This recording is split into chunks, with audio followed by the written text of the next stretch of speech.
Now, people all over the world are asking the same question. Has World War III just started? In the past few days, the United States and Israel, they've launched major strikes on Iran. Iran has responded across the region.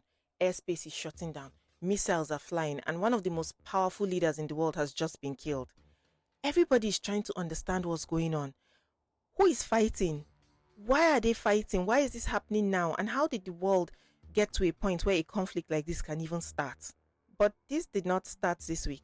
It didn't even start this decade. To understand what's going on properly now, we need to go back more than 40 years to a revolution that completely changed Iran, reshaped the Middle East, and created a system that was built around one man.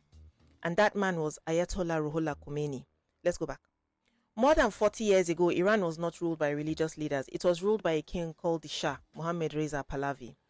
Iran at that time, it looked different. It was modern on the outside, big cities growing, Western music, fashion, culture, all of that. The Shah was very close friends with the United States and Europe, and he wanted Iran to look like a Western country. But many people inside Iran were unhappy. The Shah had almost complete power. People who spoke against the government could be imprisoned. A secret police force watched critics closely.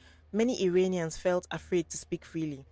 At the same time, life was not improving for everybody. Some people were becoming richer, but many others felt ignored. Religious groups felt like Iran was losing its identity, while students and workers wanted more freedom and fairness.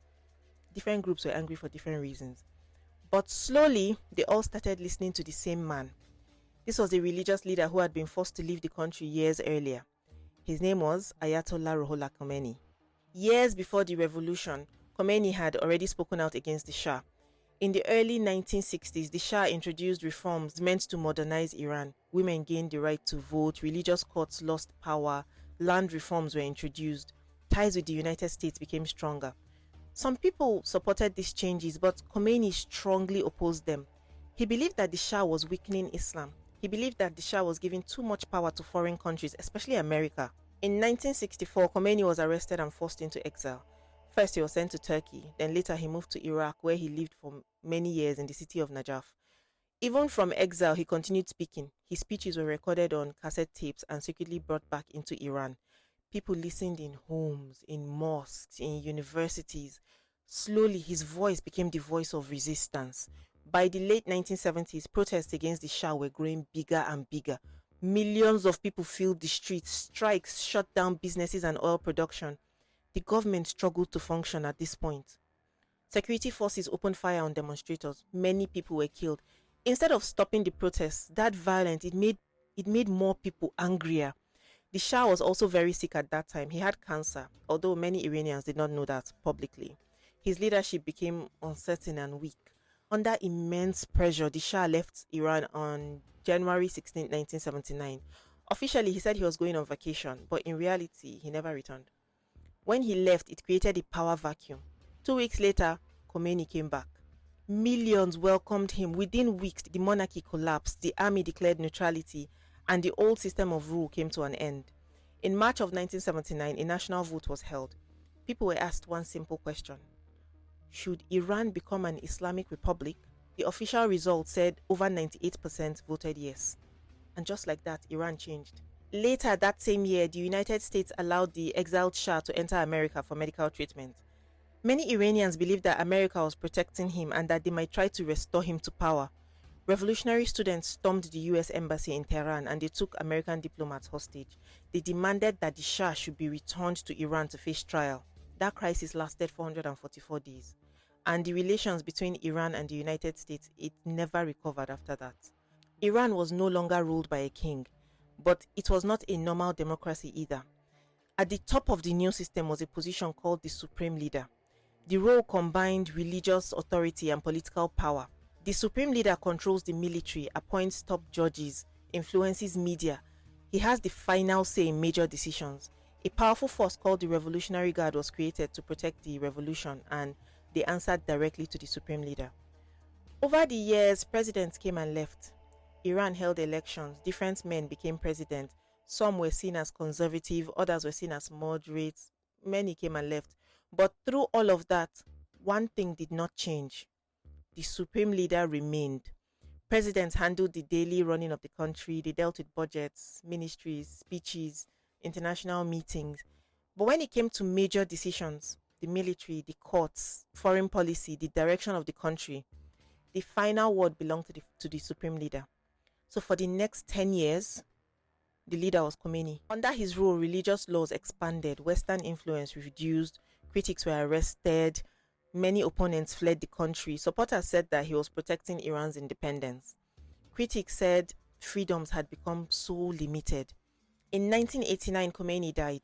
He had chosen a successor years earlier. His successor was supposed to be Ayatollah Hossein Ali Montazeri, but Montazeri criticized mass executions carried out against political prisoners, and he was removed before Khomeini's death. The Assembly of Experts selected Ali Khamenei instead. At the time, he was serving as president and he did not hold the highest religious rank normally required, so they had to amend the constitution to allow him to become supreme leader. In 1989, Ali Khamenei became Iran's second supreme leader. Many expected him to be temporary at that point, but he remained in power for more than 3 decades. He strengthened ties with the Revolutionary Guard. He placed loyal figures across the military, the courts, and the media. Sanctions placed heavy pressure on Iran's economy. Prices rose, jobs became harder to find, public frustration grew.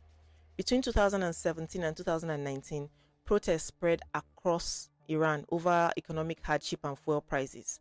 Security forces responded with deadly force. In 2022, protests erupted again after the death of Mahsa Amini. She was a 22-year-old woman that was arrested by morality police for not wearing her headscarf properly. She died shortly after detention. Many Iranians believe that she had been beaten to death. Her death sparked nationwide demonstrations. Women removed their headscarves in public. Students and workers joined the protests. Some protesters were arrested, some were executed. Many people died. At the same time, tensions with Israel and the United States were increasing. Groups backed by Iran were involved in attacks against Israeli interests. Israel carried out operations against Iranian targets as well outside its borders. Israel has already warned for years. It has always said it will never allow Iran to develop a nuclear weapon. Israeli and American forces, they said that they had intelligence that Iran was preparing future attacks and that they were strengthening their missile and nuclear programs. They said that if they waited for too long, it would make the threat harder to stop. So Israel decided to strike first. With support from the United States, airstrikes hit targets inside Iran this time. During those strikes, Iran's supreme leader was killed. Iran responded by targeting American military bases across the Middle East. Many of those bases are located in other countries. So missiles and drones were launched towards US bases in Bahrain, Kuwait, Qatar, the United Arab Emirates, Saudi Arabia, Iraq, and Jordan. A drone even hit a British air base in Cyprus. This time, the fighting was open and direct, not in the shadows.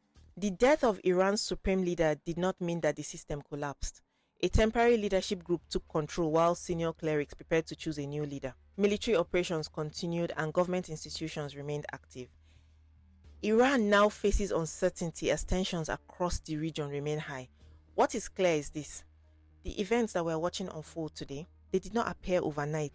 They are a result of decades of unfinished conflict stretching all the way back to the Iranian Revolution more than 40 years ago. And whatever happens next in this conflict, it will shape that region and probably the whole world for many years to come. Thank you so much for watching this video. If you enjoy stories like this, please don't forget to follow me. I tell these stories all the time.